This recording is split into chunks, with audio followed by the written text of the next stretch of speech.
लेकिन जिंदगी नुकसान हुई है वो सबसे बड़ा नुकसान।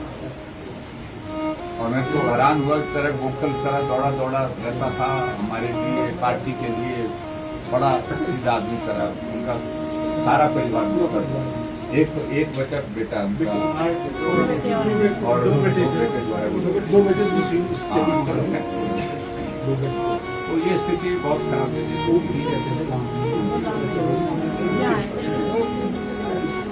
तो कुल मिलाकर के अब हिम्मत के साथ आगे बढ़ने की बात है, ठीक है। अभी इस वक्त मैं सराज विधानसभा क्षेत्र की पखरैर पंचायत जो थुनाग हमारा एसडीएम हेडक्वार्टर है वहाँ से लगभग 10 किलोमीटर 9 किलोमीटर के इसमें पड़ती है, दूरी में पड़ती है। ये वो जगह है जहाँ सड़क बहुत बुरी तरह से टूट गई है, आने जाने का कोई साधन यहाँ पर रह नहीं गया। और मेरे पीछे अगर आप देख रहे होंगे इस तरफ हमारा डेजी का एक गांव पड़ता है। उस गांव में एक ही गांव में 11 लोग मिसिंग हैं जो अभी तक नहीं मिल पाए हैं, जिनकी मिलने की संभावनाएं भी बहुत ज्यादा ऐसा लगता नहीं है। और बहुत बड़ा अगर नुकसान इस बार बारिश के कारण अगर हिमाचल प्रदेश में किसी एक जगह में हुआ है तो ये सराज विधानसभा क्षेत्र का हमारा डेजी का गांव जो पखरैर पंचायत के अंतर्गत पड़ता है, यहाँ पर हुआ है। एक ही परिवार की यहाँ ऊपर 108 के करीब जो है वो भेड़ बकरियां थी, वो बह करके चली गई, एक भी नहीं मिली। यहाँ पुल था, पुल बह करके चला गया।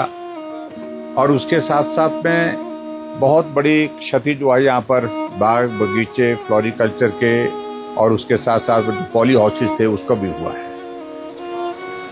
बहुत मुशक्कत के बाद हम यहाँ पर पहुंचे हैं क्योंकि सारी सड़क वॉश आउट हो गई थी, टूट गई थी। और अब सड़क को रिस्टोर करने के लिए प्रयत्न किया जा रहा है। ये मशीन हमने डिपार्टमेंट के साथ बातचीत करने के बाद किसी एक अपने साथी को कहा कि इस रास्ते को खोलने के लिए आप मशीन लगाई है। और मैं उम्मीद कर रहा हूं कि आने वाले समय में बहुत जल्दी कुछ दिनों के अंदर जो रास्ता बिल्कुल टूटा हुआ इस पंचायत का एटलीस्ट कम से कम डेजी तक की सड़क पहुंच सके। सेब का सीजन भी बहुत अब नजदीक है, इस बेल्ट में सेब भी होता है और सेब की फसल मार्केट तक पहुंचे उसके लिए भी सड़क की आवश्यकता है। लेकिन सबसे बड़ा नुकसान यहाँ पर अगर जान का हुआ है तो मेरे विधानसभा क्षेत्र के अंतर्गत यहीं पर हुआ है। पूरे हिमाचल प्रदेश में सबसे ज्यादा जानें इस बार की बरसात में अभी तक इसी गांव की गई है। मैं उनके प्रति संवेदना व्यक्त करता हूं। परिवार के सदस्यों से आज मिलना हुआ, परिवार के सदस्यों के साथ साथ में उन लोगों से भी मिलना हुआ जिनके घर चले गए हैं, जिनकी पशुशाला चले गई है, जिनका बहुत बड़ा नुकसान हुआ है, उन सबसे भी मिलना हुआ। सब लोग सहमे हुए हैं, डरे हुए हैं, बहुत परेशान हैं।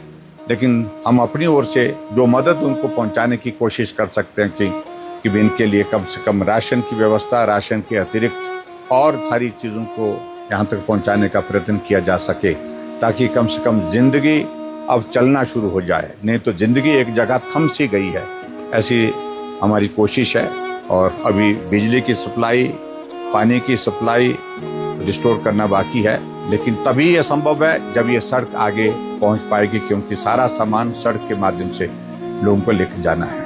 अभी आपने देखा कि राशन की किट और सामान जो हम राहत के रूप में यहाँ पर उपलब्ध करा करके लोगों को दिए, यहाँ से 5-5 घंटे का खड़ी चढ़ाई में चढ़ करके पीठ पर चढ़ा करके उनको अपने घर तक पहुँचना है। बहुत सारे लोग रास्ते में मिले, बहुत सारी महिलाएं आपने देखी रास्ते में मिली, पीठ में उनके बोझ चढ़ा है। सामने सड़क नहीं है, रास्ता भी नहीं है, सीधे पहाड़ पर चढ़ना है और पहाड़ भी कई जगह से अस्त व्यस्त हुआ पड़ा है, टूटा हुआ है, पत्थर हैं, चट्टाने हैं।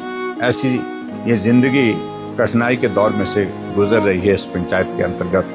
फिर भी हौसला बाकी है, हौसले के साथ हम आगे बढ़ेंगे, यही मुझे